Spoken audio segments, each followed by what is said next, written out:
रेतीले तट पर एक विशाल जीव निढाल पड़ा है। उसका विशाल शरीर अब शांत है और आयरनी ये है कि उसकी लाश अब उसी के समान जीवों के लिए भोजन बन चुकी है। परंतु जब यह जीव जीवित था तब यह धरती का सबसे अद्भुत उड़ने वाला प्राणी था। यह था पक्षी मुखी ड्रैगन, आकाश का अधिपति। कभी पंखों का फैलाव 12 मीटर तक, ऊंचाई मनुष्यों से कहीं अधिक और उड़ान में अतुलनीय कौशल, फिर भी यह महाबली प्रेम और जीवन के चक्र से बच नहीं सका। हर वर्ष जब प्रजनन का समय आता, हजारों पंखधारी ड्रैगन समुद्र किनारे की चट्टानों पर जुटते। वहाँ सीमित समय में वे अपने जीवन साथी की तलाश करते और इन्हीं में से एक था यह वृद्ध पक्षी मुखी ड्रैगन, जिसने अपने 40 वर्षों के जीवन में अनेकों बार यह यात्रा की थी। पर इस बार की यात्रा शायद उसकी अंतिम थी। दक्षिण से शुरू हुई उसकी हजारों किलोमीटर लंबी उड़ान 2 महासागरों और एक महाद्वीप को पार करते हुए यूरोप की ओर। पहले ही सप्ताह में वह भयंकर तूफान में फंस गया। चट्टान की ओट में उसने इंतजार किया, मौसम के थमने का, जीवन के फिर उड़ने का। बारिश रुकने पर वह फिर उड़ा उत्तर की दिशा में, अनंत आकाश के पार। परंतु जल्द ही उसे अटलांटिक महासागर मिला, तब भी लगभग 300 किलोमीटर चौड़ा विस्तार,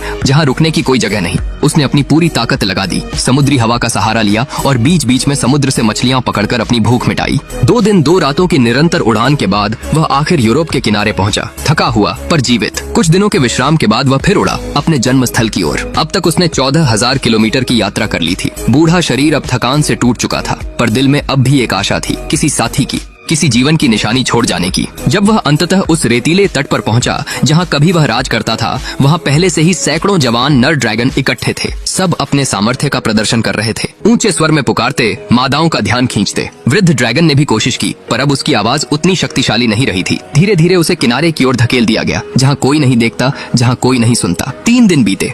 युवा ड्रैगन अपने काम पूरे कर उड़ चले, पर यह बूढ़ा अब भी वहीं था, भूखा, प्यासा और अकेला। आखिर एक दिन थकान और निराशा ने उसके विशाल पंखों को सदा के लिए मौन कर दिया। आकाश का सम्राट, जिसने 40 वर्षों तक बादलों को चीरकर उड़ान भरी, अब उसी धरती पर स्थिर पड़ा था जहां उसने जन्म लिया था।